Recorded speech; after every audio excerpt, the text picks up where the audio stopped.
काय नोहे केले, काय नोहे केले का चिंतिता विठ्ठले, सर्व साधनाचे सार भव सिंधू उतरी पार. श्री करता निवडलेला अभंग श्रीमंत जगद्गुरु श्री तुकोबाऱ्यांचा असून या अभंगातून महाराज भगवंताच्या नामाचं महात्म्य प्रतिपादन करतात. प्रतिवर्षाप्रमाणे संपन्न होणारा हा नामोत्सव ग्रामस्थ भाविक भक्त मंगेवाडी या सर्वांच्या सहकार्याने आणि त्या नामोत्सवातील याच्या दिवसाची सेवा आपल्या वाट्याला आलेली आहे. यथामती काही चिंतन करण्याचा प्रयत्न करू. या अभंगातून महाराज आपल्याला भगवंताच्या नामाचं महात्म्य प्रतिपादन करतात. एकंदर संत महात्म्यांनी आपल्या अवतार कार्यामध्ये जे समाजाच्या उद्धाराकरता जे कार्य केलं ते कार्य करत असताना त्या कार्यामध्ये नाम साधनेला फार महत्त्व दिलं. बरं का, फार महत्त्व दिलं. नुसतं महत्त्व दिलं असा त्याचा अर्थ नसून ते महत्त्व देत असताना त्या नामाचं त्या महात्म्याने अनुष्ठानही त्या मनाचं केलं. बरं का, म्हणजे ज्या नामाचं महात्म्य समाजाच्या समोर प्रगट करायचं आहे त्या नामाचं महात्म्य सांगत असताना त्या नामाचं अनुष्ठान त्या महात्म्याने आपल्या जीवनामध्ये केलं. का तर एकच त्यांच्या अंतःकरणातला हेतू की प्रत्येकाच्या मुखामध्ये भगवंताचं नाम यावं. यद्यपि भगवंताचं नाम मुखामध्ये येण्याकरता अनेक जन्माचं पुण्य लागतं हे पण खरं आहे. बरं का, लक्षात ठेवा. केवळ भगवंताचं नाम घ्या म्हणून सांगण्याने मुखामध्ये भगवंताचं नाम येत नाही. असं जर झालं असतं तर फार लोकांची संख्या वाढली असती. बरं का, आणि भगवंताचं नाम मुखाला येण्याकरता त्याला मागचं संचित असायला लागतं. जन्म जन्मांतरी असेल पुण्य सामुग्री, तरीच नाम जिव्हागरी येईल श्रीरामाचे. मग मुखामध्ये भगवंताचं नाम यावं, भगवंताचं नाम सहजासहजी येत नाही, मागचं पुण्य लागतं. मग असं असताना सुद्धा नाम महात्म्य सांगण्याकरता का प्रवृत्त झाले ते सांगून येत नाही. त्याला संचित असावं लागतं. मग असं असताना त्यांनी भगवंताच्या नामाचं महात्म्य सांगितलं. ज्याच्या जीवनामध्ये असेल पुण्य त्याच्या जीवनामध्ये भगवंताचं नाम येईल ना. सांगायची काय गरज आहे. असं एक युक्तिवाद आपल्यासमोर प्रकट केलाय. बरं का, कोणी शंका घेईल आणि शंका येणं संभवनीय आहे. कारण त्या नामाचं स्वरूप सांगत असताना त्या नामाविषयी भूमिका मांडत असताना संत महात्म्यांनी पुष्कळ विस्तारांनी मांडलेली आहे. बरं का, पण तरीही एक नेम आहे. एखाद्या वस्तूचं महात्म्य जर कळालं तर लोकांची तिकडे प्रवृत्ती होऊ शकते. बरं का, वस्तूचं महात्म्य कळाल्यानंतर. बरं का, जरी भगवंताचं नाम येण्याकरता पुण्य लागत असलं तरी एक दुसरी बाजू अशी आहे की तर वस्तूचं महत्त्व जर कळालं तर घेण्याकडे लोकांची प्रवृत्ती होऊ शकते. असा एक नियम आहे. सर्वांच्या जीवनामध्ये पुण्य नसेल, पुण्य असलं तरी त्यांच्या मुखामध्ये नाम येईल. आलेलं नाम ते निरंतरच राहील असं पण काही नाही. बरं का, आलेलं नाम हे आपल्या मुखामध्ये राहिलं पाहिजे आणि ज्यांच्या मुखामध्ये नाही त्यांच्या मुखामध्ये आलं पाहिजे. म्हणून संतांना वाटलं त्या नामाचं महात्म्य तरी समाजाच्या समोर प्रकट करावं. का माणसाचा स्वभाव आहे, वस्तूचं महत्त्व कळालं की माणसं वस्तू घेण्याकरता प्रवृत्त होतात. हा एक स्वभाव आहे. बरं का, वस्तूचं महत्त्व जर नाही कळालं तर माणसं तिकडं प्रवृत्त होत नाहीत. तसं नामाचं महात्म्य आहे आणि ते नामाचं महात्म्य आज आपण समाजाला सांगितलं पाहिजे नामाचं महात्म्य काय नेमकं आहे हे बहुतांश जीवांना ज्ञात नाही आहे. ज्ञात नाही आहे. का ज्ञात नाही आहे? जरी पुराणामध्ये त्याचं महत्त्व सांगितलेलं असेल, शास्त्रामध्ये महत्त्व सांगितलेलं असेल, तरी शास्त्राचे पुराणाचे संस्कार कुठं समाजावरती? आम्ही तुम्ही रोज पुराण वाचतो का वर्तमानपत्र वाचतो? वर्तमानपत्र वाचतो. वर्तमानपत्र वाचून देवाचं महात्म्य कळत नाही बरं का. लोकाला वाचायला येत असताना सुद्धा माणसं शास्त्र पुराण संतांचं वाङ्मय वाचण्याकरता प्रवृत्त नाहीत. प्रवृत्त नाहीत बरं का, लक्षात ठेवा. पण लोकांना वाचण्याची प्रवृत्ती नसली तरी ऐकण्यातून तरी लोकांच्या जीवनामध्ये याचं महत्त्व कळेल. तुम्ही सद्ग्रंथाचं वाचन केलं तर तुम्हाला वाचून कळेल. म्हणून ते संस्कार आपल्याकडे नाहीत बरं का. संस्कार आपल्याकडे नाहीत. मी कितीतरी असं बघितलेलं आहे, किती वारकरी रोज नेमाने हरिपाठ वाचतात.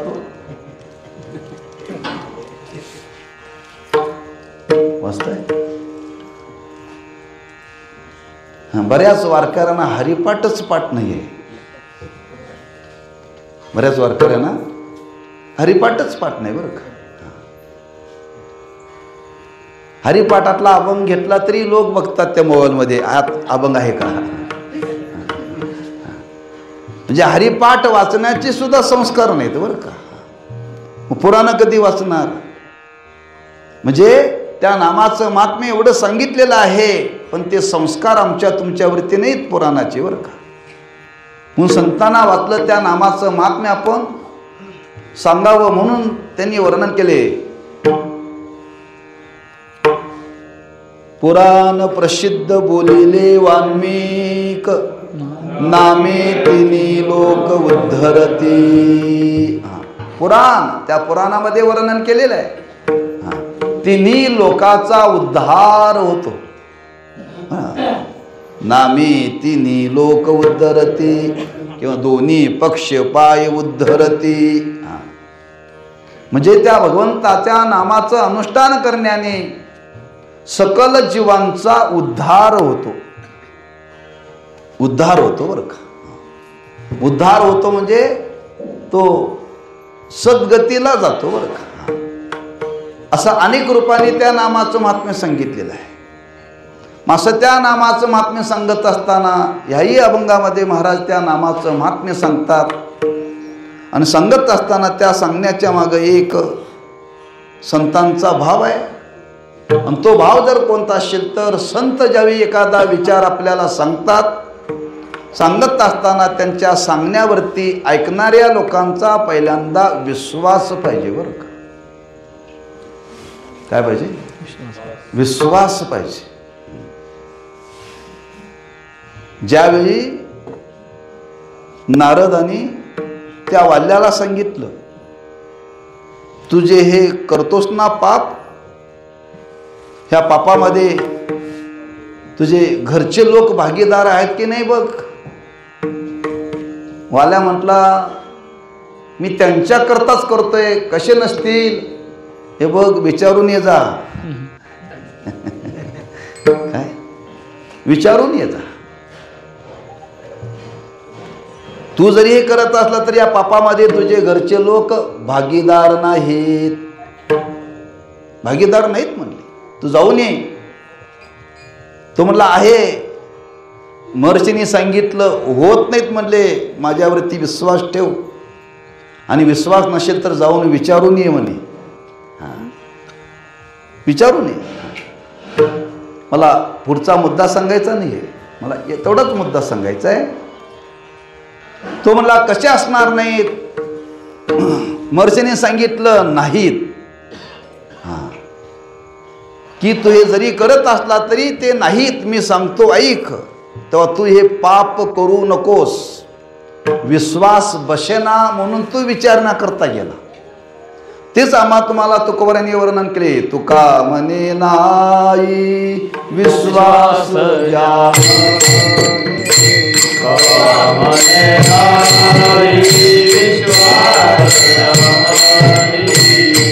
पहावे पुराणी विचारोनी.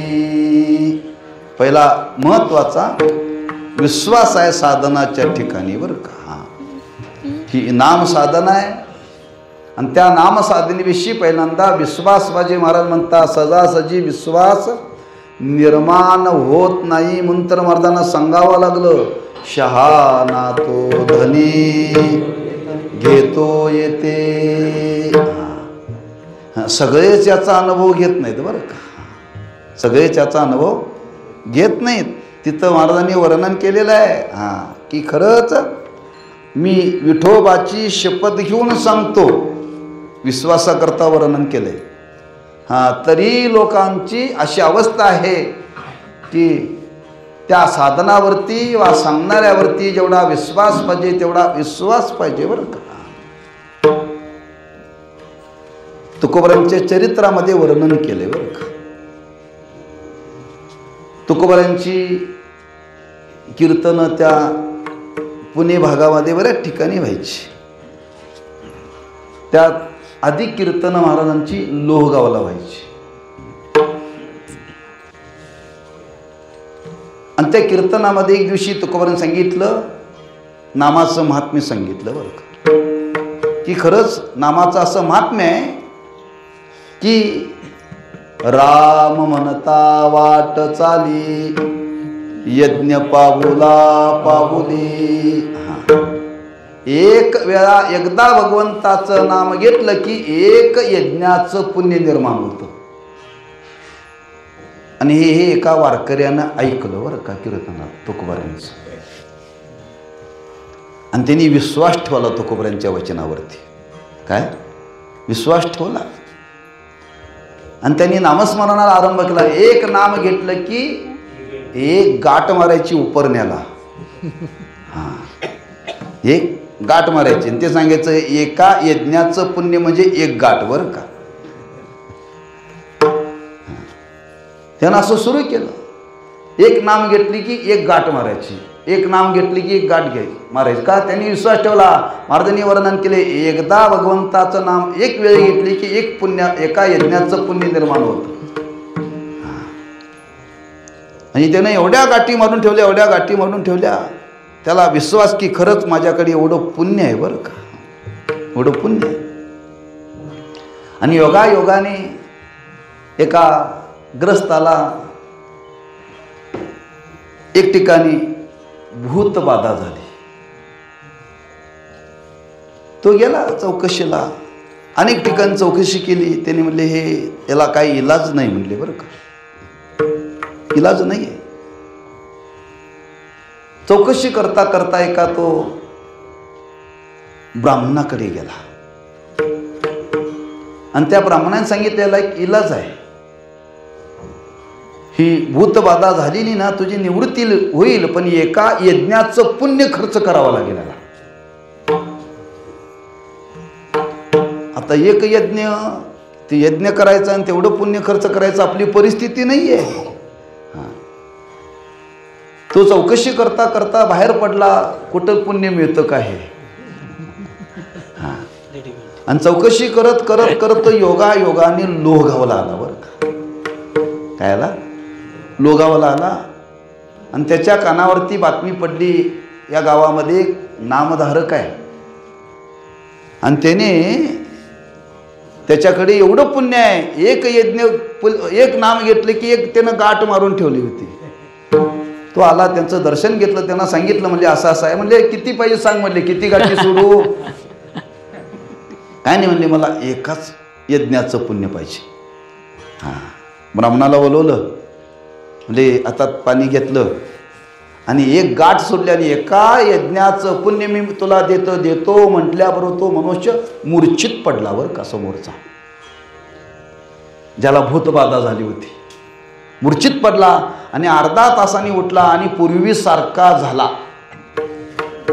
मी कशा करता सांगतोय. त्या नामधारकाने त्या वारकाराने तुकोबरांच्या वचनावरती विश्वास ठेवला. एकदा भगवंताचं नाम घेतलं की एक यज्ञाचं पुण्य निर्माण होतं आणि ते पुण्य त्यांनी खर्च केलं तिथं लक्षात ठेवा. आहे आमचा विश्वास एवढा.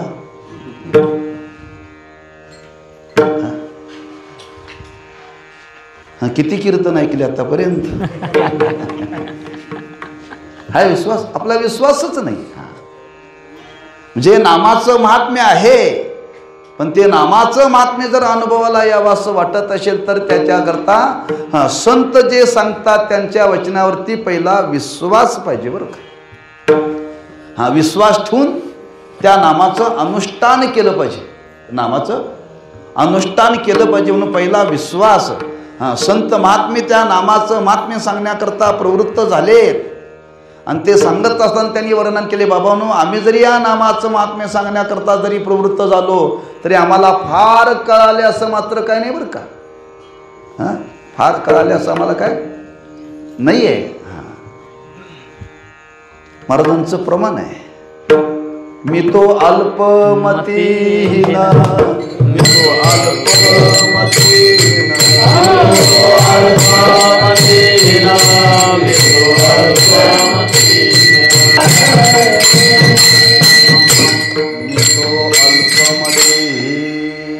काय वर्णू तुझे गुण, उदकी तारिले पाषाण हे महिमान नामाचे, मी तो अल्पमतीहीन.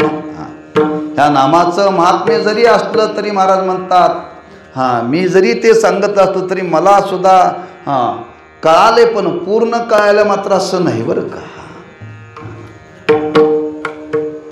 पूर्ण त्यांनी महात्म्य जाणलं, जाणून सुद्धा महाराज म्हणतात पूर्ण कळण्याकरता माझी सुद्धा मती कमी पडली. म्हणजे नामाचं महात्म्य कळणं इतकं सोपं नाही आहे, पण आम्हाला ते कळावं या भावनेतून संत महात्मे आम्हाला त्या नामाचं महात्म्य सांगण्याकरता प्रवृत्त होतात. एकच हेतू आहे, नाम घेणाऱ्यांची संख्या वाढली पाहिजे बरं का. आज घडीला प्रत्येकाने विचार करा, दुसरं काही करू नका बरं का. काही करू नका, कीर्तन ऐकू नका, पंढरपूरला जाऊ नका. फक्त एकच करा, सतत भगवंताचं नाम घ्या. सतत भगवंताचं नाम घ्या. प्रत्येकाने आज नाम घेण्याची गरज आहे, नाम घेण्याची गरज आहे. नामधारक वाढले पाहिजेत.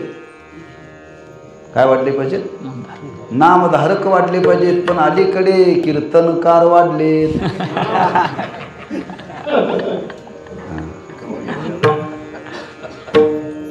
नामधारकांची संख्या वाढली पाहिजे बरं का. नामधारकांची संख्या वाढली पाहिजे. प्रत्येकाने भगवंताचं नाम घेतलं पाहिजे, लक्षात ठेवा. संतांची तळमळ आहे प्रत्येकाच्या मुखामध्ये भगवंताचं नाम यावं. महाराजांनी वर्णन केले, याच्याकरता तर आम्ही आमच्या जीवनामध्ये कार्य केले. हेची आम्हा करणे काम,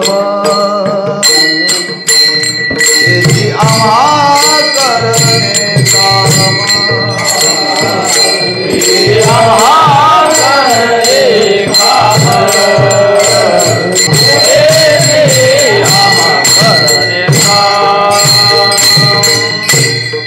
बीज वाढवावे नाम हेची आम्हा करणे काम. भगवंताचं नाम घेणाऱ्यांची संख्या वाढली पाहिजे आणि ते भगवंताचं नाम घ्यावं, ती संख्या वाढावी, नामधारक वाढावेत. म्हणून महाराजांना वाटलं आपण या नामाचं महात्म्य आज समाजाच्या समोर प्रकट करावं. मग महाराजांना विचारलं, असं काय नामामध्ये महात्म्य आहे? महाराज म्हणतात त्या नामामध्ये असं सामर्थ्य आहे.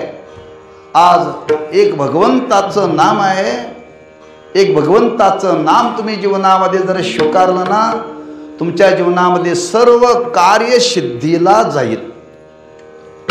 सर्व कार्य सिद्धीला जाईल. जी जी तुमच्या अंतःकरणामध्ये इच्छा असेल ती पूर्ण करण्याची शक्ती, ते सामर्थ्य एका भगवंताच्या नामामध्ये आहे हेच महाराज अभंगाच्या पहिल्या चरणात सांगतात. काय नो हे केले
काय नो हे केले एका चिंतिता विठ्ठले. एका विठ्ठलाचं चिंतन करण्याने काय होणार नाही बरं. महाराज म्हणतात सर्व काही होईल बरं का. पण महाराजांनी थोडासा भाव इथं वेगळा प्रगट केलेला आहे. एका चिंतिता विठ्ठले. एका विठ्ठलाचं चिंतन करा, बाकी काहीही करू नका. वाणीनं नाम घेणं वेगळं आणि त्या नामाचं चिंतन करणं वेगळं. घडतं कसं. आता आपण कीर्तनात आहे. कीर्तनात उभा असलो तरी आपलं चिंतन मात्र वेगळंच असतंय बरं का. चिंतन वेगळंच असतंय. तसं आपण जरी वाणीनं नाम घेत असलो तरी आतलं चिंतन वेगळंच असते बरं का. बघा ना, माणसं ते माळ घेऊन जप करतात. काय करतात? जप करतात. ते मनी चालतात. कसे चालतात माहिती आहे? मोटरसायकलची चेन चालते ना ती. हां हां, तशी माळ चालते बरं का. हां, थांबत नाही. मग ते मनी ओढतात, भगवंताचं नाम घेतात. पण नाम वाणीनं घेतलं जातं, पण चित्तात मात्र त्या नामाचं वा नामीचं चिंतन नसतं बरं का. चिंतन नसतं. हां, म्हणून वाणीनं नाम घेणं आणि त्याचं चिंतन करणं यात फार अंतर आहे. लक्षात ठेवा, फार अंतर आहे. हां, की भगवंताचं नाम घेण्यापेक्षा महाराज म्हणतात भगवंताच्या नामाचं चिंतन करा. चिंतन कशाने केलं जातं? चित्ताने. कशाने केलं जातं? चित्ताने केलं जातं. म्हणजे त्या चित्ताचा विषय काय झालं पाहिजे? भगवंताचं नाम. विठ्ठल हा चित्ती गोड लागे राधा, गोड लागे गाता किती, गोड लागे गाता किती. विठ्ठल हा चित्ती गोड लागे गाता गीती. हां, त्याचं चिंतन जर चित्तात असेल तर ते वाणीला गोड लागतं बरं का. वाणीला गोड लागतं. हां, म्हणजे भगवंताचं नाम महाराज म्हणतात ते चित्ताने त्याचं चिंतन करायला शिका. हां, चिंतन. हां, भगवंताच्या नामाचं चिंतन करायला शिकलं पाहिजे. हां, चिंतनाची तुम्हाला सवय आहे. फक्त अडचण एवढीच आहे, भगवंताच्या नामाच्या चिंतनाची सवय नाही आहे. भगवंताच्या नामाची चिंतनाची सवय नाही आहे. हां, चिंतनामध्ये फार मोठं सामर्थ्य आहे. म्हणून भगवंताच्या स्वरूपाचं चिंतन करणं वा भगवंताच्या नामाचं चिंतन करणं जवळजवळ सारखंच आहे बरं का. हां, सारखंच आहे. हां, त्या चिंतनाचा परिणाम सांगितला काय? चिंतने चिंतने तद्रूपता. म्हणजे भगवंताच्या नामाचं चिंतन करायला शिकलं पाहिजे. भगवंताच्या नामाचं चिंतन, तुम्ही ज्याचं चिंतन कराल तुम्ही तसेच व्हाल बरं का. तुम्ही तसेच व्हा. म्हणून आम्हाला भगवत नामाच्या चिंतनाची सवय नाही आहे. भगवंताच्या नामाची चिंतनाची सवय नाही. भगवंताच्या नामाचं चिंतन केलं पाहिजे, लक्षात ठेवा. हां, थोडंसं कठीण आहे करायला, पण नामाचं चिंतन करायला शिका. नामाचं चिंतन करायला शिकलं पाहिजे. हां, नामीचं पुढे आहे, पण भगवंताच्या नामाचं चिंतन तरी पहिल्यांदा करता येतं. काय अवघड नाही का? चिंतन करायची सवय आहे. चिंतन करायची सवय आहे. हां, प्रवचनाला आपण बसलो, प्रवचन आणि कीर्तन याच्या मध्ये 1 तासाचं अंतर असतं बरं का. प्रवचन ऐकत असताना चिंतन कशाचं असतं? माझं सांगतो, तुमचं नाही बरं.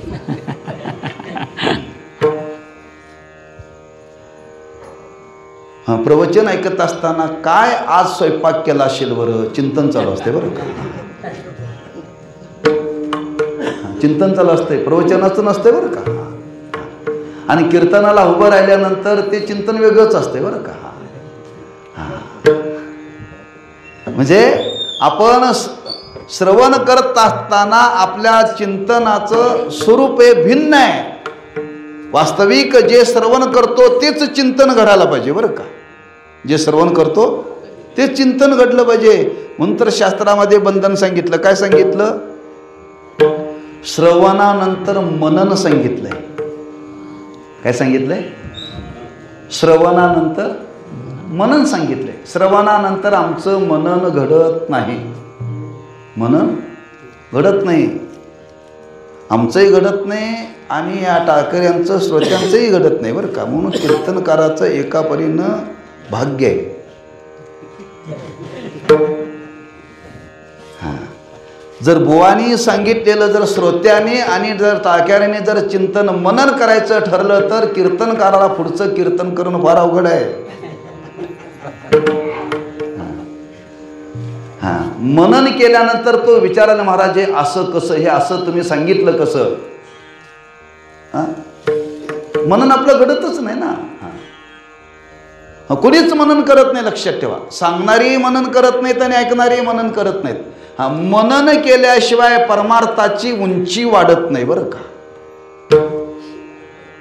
मनन केल्याशिवाय परमार्थाची उंची वाढत नाही. म्हणून आम्ही परमार्थ करून जाग्यावरतीच आहोत, जाग्यावरतीच आहोत. हां, म्हणून इथं आम्हा तुम्हाला तुकोबाराय सांगतात की खरं त्या भगवंताच्या नामाचं चिंतन.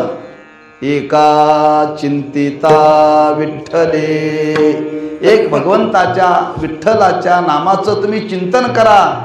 काय नो हे केले, काय बरं तुमच्या जीवनामध्ये होणार नाही?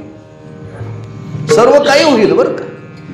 एक भगवंताच्या नामाचं चिंतन करा, बाकी काहीही करू नका, काहीही करू नका. एक भगवंताच्या नामाचं चिंतन करा. हां, सर्व काही तुमच्या जीवनामध्ये घडेल, सर्व काही घडेल बरं का. तुम्हाला दुसरी साधना करण्याची गरजच नाही आहे, बाकीची साधना करण्याची गरजच नाही, लक्षात ठेवा. जसं तुकोबारांनी वर्णन केले, तुकोबाराय म्हणतात मी माझ्या जीवनामध्ये काय केलं? आवडीचा मंत्र सांगितला सोपा. तिथं महाराज काय सांगतात? आवडीचा मंत्र सांगितला सोपा. या शब्दाचा अर्थ महाराज म्हणतात, जो मला मंत्र सांगितला त्या मंत्राचं मी आधी चिंतन केलंय. काय केले? चिंतन केले. आणि त्या चिंतनाचा परिणाम महाराज म्हणतात मला गुरूंच्याकडे जावं लागलं नाही, गुरुच माझ्याकडे आले. महाराज गुरुच माझ्याकडे आले, म्हणजे चिंतनाचा परिणाम तुम्हाला गुरुसुद्धा शोधायला जावा लागणार नाही, गुरु तुमचा शोध घेत येतील बरं का. काय नोहे केले, असं एका साधनाचा विचार करा बरं का. एक भगवंताचं नाम, बाकी काही केलं नाही, त्या साधनाचा परिणाम गुरुच त्यांच्याकडे आले. हे चिंतनाचं महात्म्य लक्षात ठेवा, चिंतनाचं महात्म्य. तुम्ही जर त्या भगवंताच्या नामाचं चिंतन केलं तर महाराज गुरु तर येईल, देवसुद्धा येईल, देवसुद्धा येईल. म्हणून शब्द वापरला, काय नोहे केले. तुम्हाला स्वतंत्र जीवनामध्ये परमार्थाची साधना करता असताना भिन्न भिन्न साधना करण्याची गरज नाहीये. एकच साधना भगवंताची नाम साधना करा. आणि ती कशी करा, चित्तापासून करा बरं का. म्हणजे त्या नामाचं चिंतन करा. नामाचं चिंतन करण्याने ते चित्तावरती बिंबत, चित्तावरती बिंबत. जे चित्तावरती बिंबत ते प्रत्यक्षात येतं बरं का. जे चित्तावरती बिंबत ते प्रत्यक्षात आपल्याला प्राप्त होतं, असा विचार मांडलेला आहे. मग फक्त त्या नामाचं चित्ताने चिंतन करायचं आहे, बाकी जीवनामध्ये काहीही करायचं नाही. एकच भगवंताच्या नामाचं चिंतन करा. ज्ञानोबांनी थोडंसं वेगळ्या रूपाने त्याचं वर्णन केले. महाराज म्हणतात एकच करा, हरीचे चिंतन सर्व काळ, हरीचे चिंतन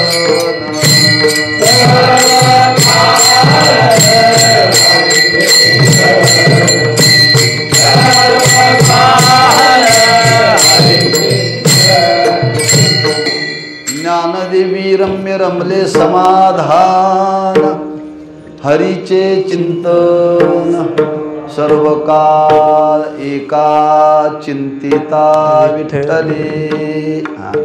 एका विठ्ठलाच्या नामाचं चिंतन करा. महाराज म्हणतात एकच बरं का, एका चिंतिता. याचा अर्थ काय, एक भगवंताचं नामच चित्तात घ्या, बाकी काहीही घेऊ नका. ते मात्र पत्ते पाळावं लागेल बरं का. एका भगवंताच्या नामानं सर्व काही सिद्ध होईल, सिद्धीला जाईल, पण ते एकच नाम चित्तामध्ये आपल्याला धरावं लागेल. एका चिंतिता विठ्ठले. एका विठ्ठलाच्याच नामाचं चिंतन केलं पाहिजे. पण आमचं असं घडत नाही ना. काय घडत नाही, घडत. आमचं क्षणाक्षणाला नाव बदलतंय, क्षणाक्षणाला नाव बदलतंय. तसे आज माणसं अलीकडे पक्ष बदलायला लागलेत. पक्ष बदलले का, पद नाही मिळालं की सोडायचं. हो, पद नाही मिळालं की सोडायचं. आमचा अनुभव नाही आला की सोडायचा. अनुभवापर्यंत आम्ही साधनाच करत नाही ना. अनुभवापर्यंत आपण साधनाच करत नाही, लक्षात ठेवा. म्हणून तुम्ही पहा, पुन्हा पुन्हा पुराणातली चरित्र पहा. त्या वाल्याने नारद महर्षींच्या वचनावरती विश्वास ठेवला आणि एक भगवंताचं नाम स्वीकारलं. एक भगवंताचं नाम स्वीकारलं. एक कुठलं, राम, दुसरं काय नाही बरं का. आणि एकच नाम त्यांनी जीवनामध्ये स्वीकारलं. काय परिणाम झाला हो, एवढंच आपल्याला माहिती आहे ना.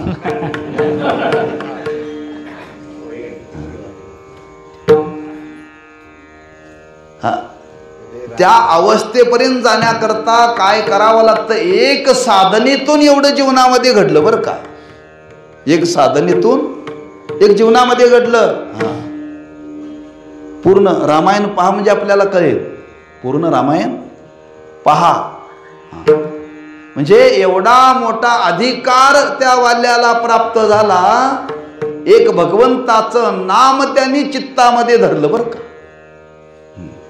हा, एवढ्या निश्चयाने ते धरलं पाहिजे, एवढ्या निश्चयाने धरलं पाहिजे. आमचं धर सोड सोड धर बरं का.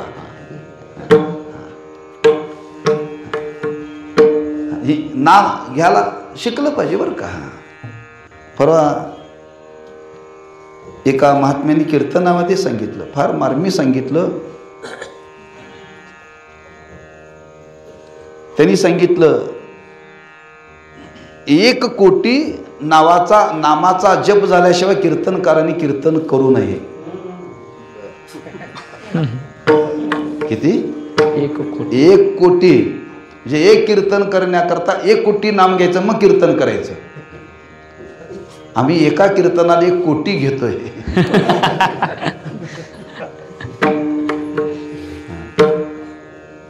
म्हणजे एवढी साधना घडायला पाहिजे, तर आमच्या वाणीचा समाजावरती परिणाम होईल. लक्षात ठेवा, 1 कोटी नाम जप करणाऱ्याच्या जीवनाला काय वाणीला धार प्राप्त होत असेल हो. हा, एवढी साधना करायची ना मग कीर्तन करायचं. आम्ही कधी देवाचं नावच घेत नाही. लोक म्हणतात महाराज तारकाच एवढे आहेत, नाव कधी घेऊ.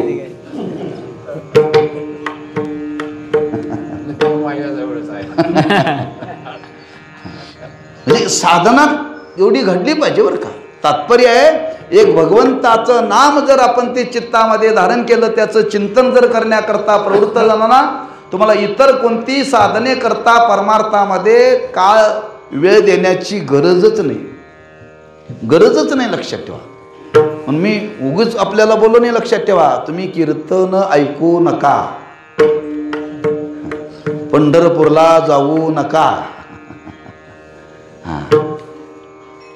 पारायण करू नका. फक्त एक भगवंताच्या नामाचं चिंतन करा. सगळं त्याच्यामध्ये आहे, सगळं त्याच्यामध्ये. लक्षात ठेवा. म्हणून शब्द वापरला, काय नोहे केले. एक भगवंताच्या नामाचं चिंतन केलं तर तुम्हाला वारीचं पुण्य घरामध्ये मिळेल, तीर्थाचं पुण्य घरामध्ये मिळेल, यज्ञाचं पुण्य घरामध्ये मिळेल. हा, सर्व काही तुम्हाला मिळेल. एक भगवंताचं नामच चित्तामध्ये धारण करायचं आहे, बाकी दुसरं काहीही करायचं नाहीये. म्हणून प्रश्न केला, काय नो हे केले. काय होणार नाही? सर्व काही होईल, सर्व काय होईल बरं का. फक्त त्या नामाचं चित्तामध्ये चिंतन करायला शिकलं पाहिजे. एका चिंतिता विठ्ठले, एका चिंतिता विठ्ठले. म्हणून या संबंधाने तुकोबारांचं म्हणणं आहे. माझा भाव लक्षात ठेवा. मी मुद्दामन तेच पद वापरतोय. पुढं आठवणा म्हणून नव्हे, पुढे आठवणा म्हणून नव्हे. लक्षात ठेवा. एका चिंतिता एक धरीला चित्ती, आम्ही रघुमाईचा पती, आम्ही रघुमाईचा पती, आम्ही रघुमाईचा पती. एक धरीला चित्ती, आम्ही रघुमाईचा पती, एका चिंतिता विठ्ठले. त्या रामायणातलं वर्णन केलेलं आहे. त्या वादळाला स्पर्श करता आला नाही बरं का. म्हणजे त्या चिंतनामध्ये काय सामर्थ्य आहे. जर चित्तामध्ये जर त्या भगवंताच्या नामाचं जर चिंतन असेल तर काम स्पर्श करू शकत नाही. काम रावणाने ज्या उद्देशाने नेली होती, रावणाचं काहीही चाललं नाही. लक्षात ठेवा.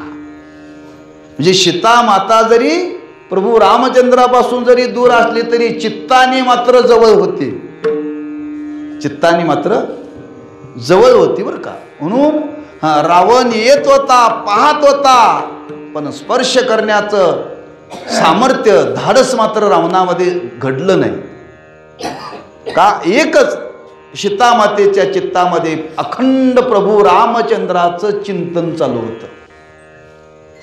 हे चिंतनाचं महात्म्य बरं का.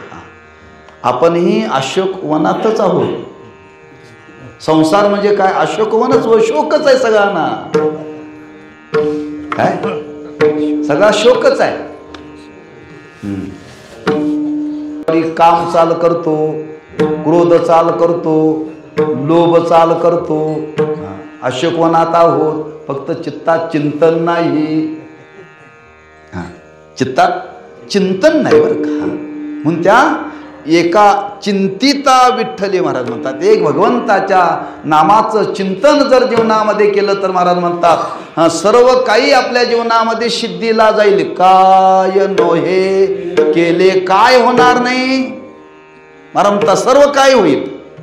काय सर्व काय होईल बरं का. एवढं सामर्थ्य त्या भगवंताच्या नामाच्या चिंतनामध्ये आहे. महाराजांना विचारलं का एवढं सामर्थ्य भगवंताच्या नामामध्ये का आहे, तर महाराज म्हणतात सर्व साधनाचं सार भगवंताचं नाम. सर्व साधनाचे सार, सर्व साधनाचे सार,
साधनाचे सार.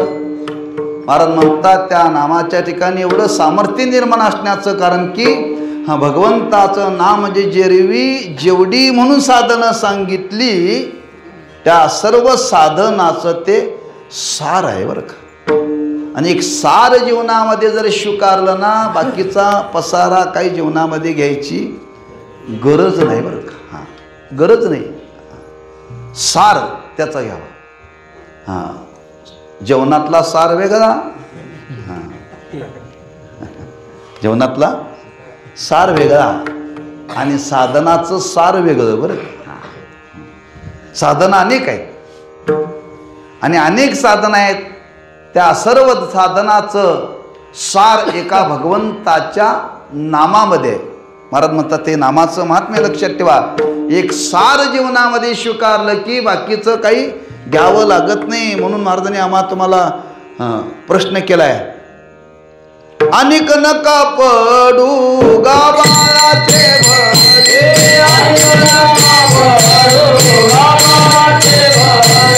करण्याकरता आमच्या तुमच्या जीवनामध्ये आज अवकाश कमी आहे. अवकाश कमी म्हणजे आयुष्य कमी आहे. माणसाला वाटते सगळं करावं असं वाटतंय, सगळं करावं असं वाटतं. जसं महाराजांनी वर्णन केले, अवघीच जिरते घडली एक वेळा चंद्रभागा डोळा. सोपं आहे की नाही. कुठल्या तीर्थाला जायची गरज नाही, फक्त डोळा देखल्या बुडी सुद्धा मारायची गरज नाही. बुडी सुद्धा मारायची. हे जसं तीर्थाचं पंढरीचं महात्म्य सांगितलं ना, तसं या नामाचं महात्म्य सांगतात. एक भगवंताचं नाम सार आहे, सर्व साधनाचं सार आहे. आणि सर्व साधनाचं सार असल्यामुळे सर्व साधना करण्याची गरज नाही आहे बरं का. एक भगवंताचं नामच जीवनामध्ये स्वीकारा, बाकी जीवनामध्ये काहीही स्वीकारायची गरज नाही. सर्व साधनाचे सार. परिणाम भवसिंधू उतरी पार. भवसिंधू, भव आणि सिंधू शब्द वापरला. भव म्हणजे संसार, आणि सिंधू म्हणजे सागर. हा आम्हाला दिसणारा हा संसार, त्याला भाऊ म्हणतेला आहे. आणि हा सागरासारखा आहे.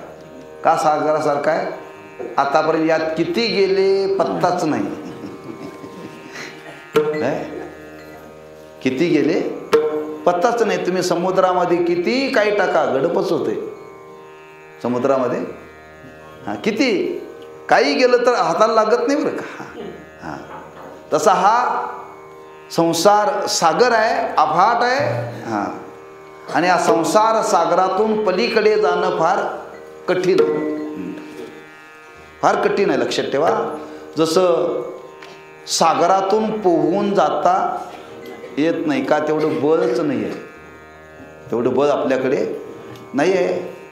आपल्याला वावभर पोवलं की धाप लागते, दम लागतोय, दम. आणि त्या सागरातून पोहून जायचं इतकं सोपं नाही आहे. लक्षात ठेवा. तसा हा संसार सागर आहे. या संसार सागरातून तारण्याचं सामर्थ्य या भगवंताच्या नामामध्ये आहे. भवसिंधू उतरी पार उतरी.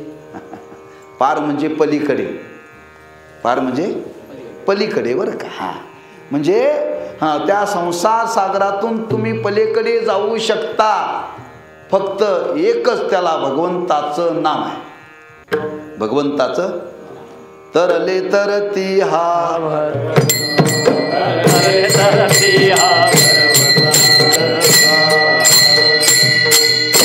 तरले तरती हा भरवसा नामधारकाचा ठसा. महाराज म्हणतात आतापर्यंत अनेक तरले आणि तरतील. आतापर्यंत तरले, कोणीही बुडाले नाही. ज्यांनी देवाचं नाव घेतलं ते संसारात बुडाले नाही. ज्यांनी नाव घेतलं ते बुडालेले वर आलेच नाही बरं का. बुडालेले वर आलेच नाही, लक्षात ठेवा. पण ज्यांनी भगवंताचं नाम घेतलं, महाराज म्हणतात ते तरले. नामासाठी पार पावतील बरं का. म्हणजे त्या भगवंताच्या नामामध्ये असं सामर्थ्य आहे. महाराज म्हणतात भवसिंधू उतरी पार. ह्या भवसिंधूच्या पलीकडे आपल्याला हे नाम घेऊन जाईल. आपल्याला अलीकडे राहायचं आहे का पलीकडे जायचं आहे? पलीकडे म्हणजे पुढच्या गावाला नव्हे.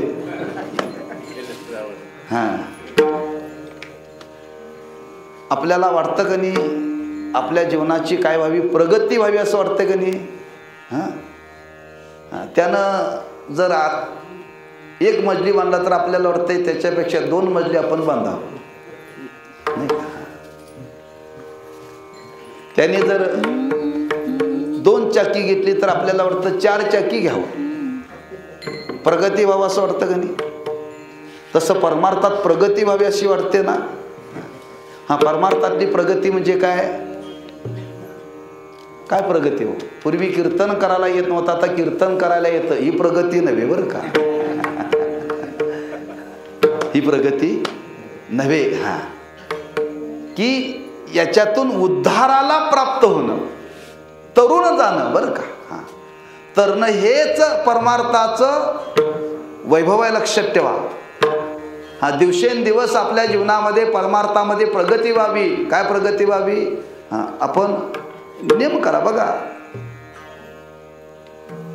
प्रत्येकाने अंमलात आणण्याचा प्रयत्न करा. रोज किती वेळा देवाचं नाव घेताय?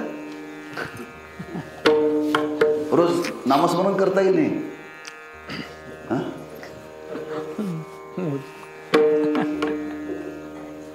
करत नाहीत भाऊ, ते सांगता येत नाही.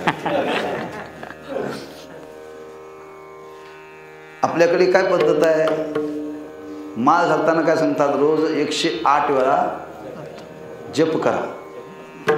करताय? उगाच लोकांसमोर मान हलवू नका. मला त्यातला भाव सांगायचा आहे. तुम्ही जर आता किती वर्ष झालं माळ घालून? मला ऐकायला कमी आहे. 40.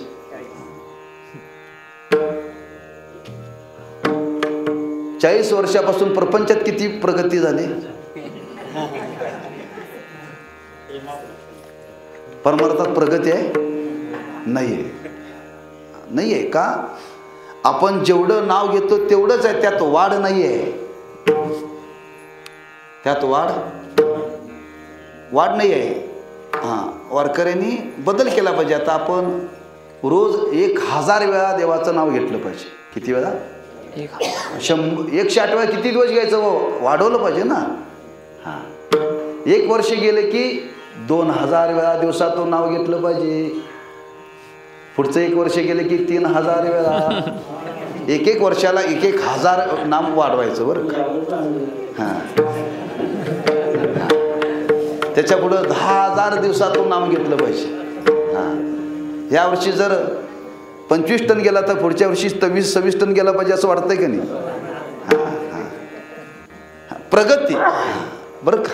म्हणजे त्याची नामाची वाढ झाली पाहिजे.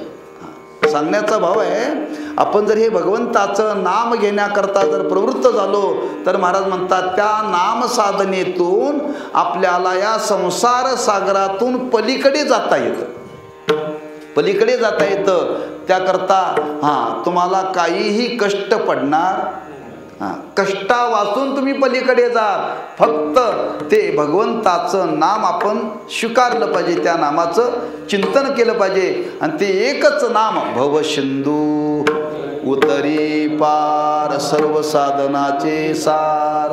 महाराजांना विचारलं, महाराज साधनं सांगितलेली बाकीची करायची नाहीत का? महाराज म्हणतात करायची गरजच नाही आहे.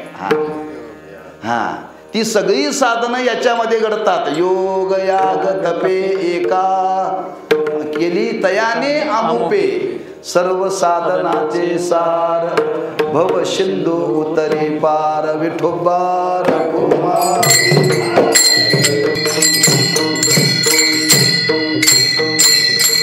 काय नोये केले एका चिंतित विठ्ठले सर्व साधनाचे सार भव सिंधू उतरी पार. श्रीमंत जगद्गुरु श्री तुकोबाराय त्या भगवंताच्या नामाचं महात्म्य प्रतिपादन करतात. आणि ते महात्म्य सांगत असताना महाराज म्हणतात, एक भगवंताचं नाम, त्या नामाचं चिंतन केलं ना काय जीवनामध्ये प्राप्त होणार नाही? सर्व काही प्राप्त होईल. कारण ते सर्व साधनाचं सार आहे. आणि जो कोणी त्याचं अनुष्ठान करेल, चिंतन करेल, त्याला ते तारेल. महाराज म्हणतात अनेक साधनाचा विचार मांडलेला आहे. आणि त्या साधनाचा विचार मांडत असताना महाराज म्हणतात योग याग तपे केली तयाने आमुपे. योग याग आणि यज्ञ एक भगवंताच्या नामाचं चिंतन केलं की अमूप ही साधन केल्याचं फल मिळतंय. बरं का. अमूप म्हणजे त्याला गणित नाही. योग साधना सांगितली, यज्ञ सांगितला, तप सांगितलं. एक भगवंताचं नाम घेतलं की अनेक वेळा ही साधन केल्याचं पुण्य मिळतं बरं का, फल मिळतं. त्या योगाचा विचार मांडलेला आहे, यज्ञाचा विचार मांडलेला आहे, तपाचा विचार मांडलेला आहे. साधना ती कठीण आहे, त्याचं काठिण्य आता इथं सांगायचं नाही आपल्याला.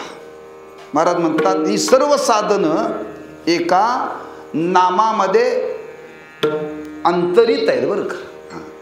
एक भगवंताचं नाम जीवनामध्ये केली की योग घडतो. त्या नामाचं चिंतन केलं की यज्ञ घडतो. त्या नामाचं चिंतन केलं की तप घडतं.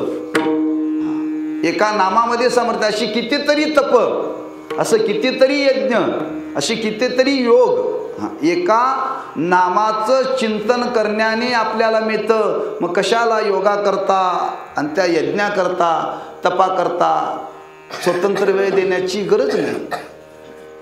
योग या शब्दाचा अर्थ काय? त्या योगामध्ये असं वर्णन केलेलं आहे, योगाचं फल सांगितलं. योगस्य चित्त निरोधा.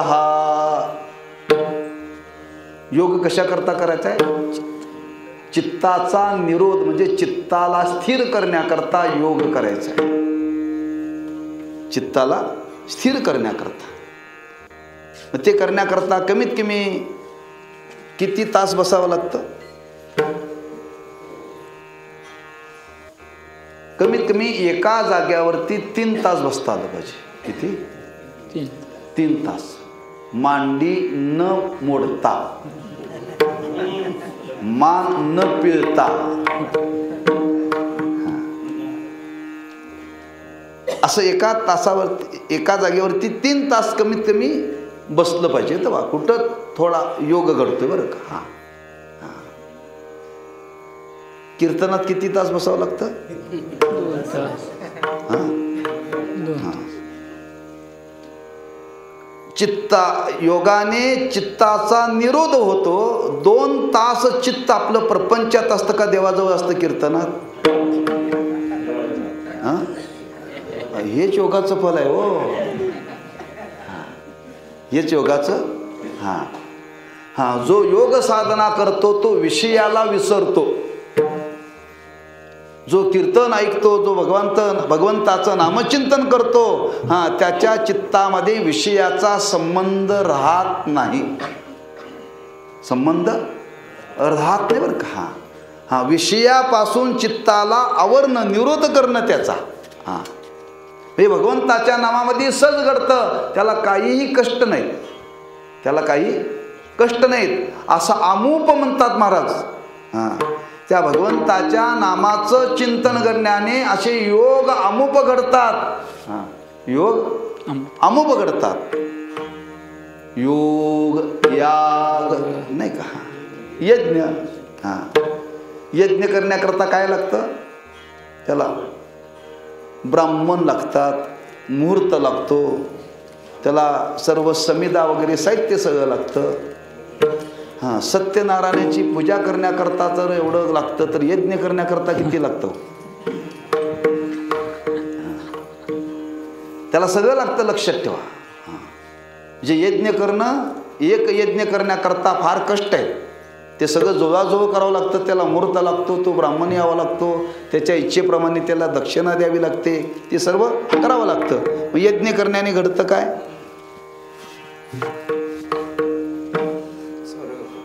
स्वर्ग. स्वर्गाचं फल मिळतं, स्वर्गाची प्राप्ती. पण कधी? मेल्यावर. काय? मेल्यावर हो. स्वर्ग मेल्याशिवाय दिसत नाही म्हणतात. म्हणजे यज्ञ केल्या लगेच तुम्हाला स्वर्गाला जाता येत नाही, त्याला मरावं लागतंय. आणि मेल्यानंतर स्वर्गाचं सुख भोगायला मिळतं. स्वर्गाचं सुख भोगायला मिळतं. म्हणजे यज्ञाने स्वर्गाचं सुख भोगायला मिळतं. तेच भगवंताच्या नामाचं चिंतन करण्याने हा सुख सोहळा स्वर्गी नाही.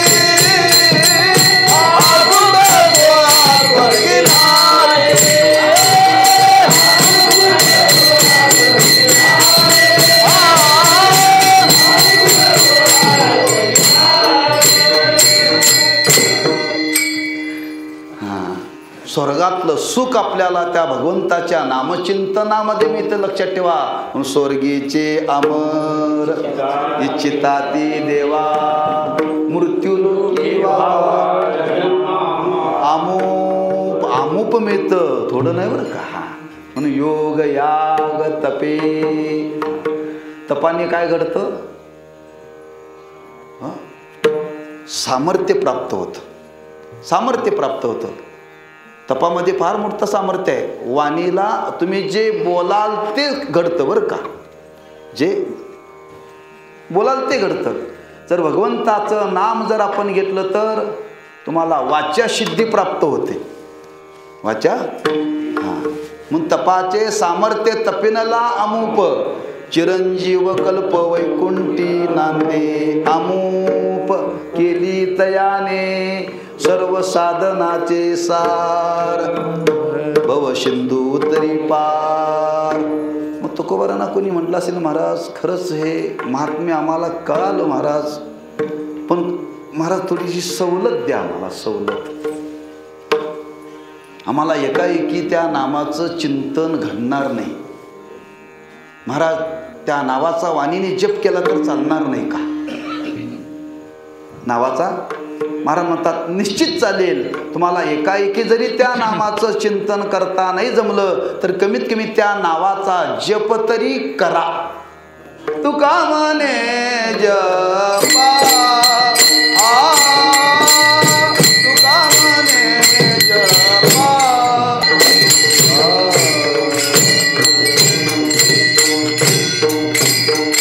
तुका म्हणे जपा मंत्र त्रिअक्षरीया सोपा सर्व साधनाचे सार भव सिंधू उतरी पार. महाराज म्हणतात सोपा आहे. 3 अक्षराचा हा मंत्र आहे. त्रिअक्षरी सोपा 3 अक्षर आहेत. सोपा आहे, अतिशय सोपा आहे. फक्त त्या नावाचा आपण वाणीने जप करा. पहिल्यांदा महाराजांनी चिंतन करायला सांगितलं. नाही चिंतन जमलं तर कमीत कमी जप करा.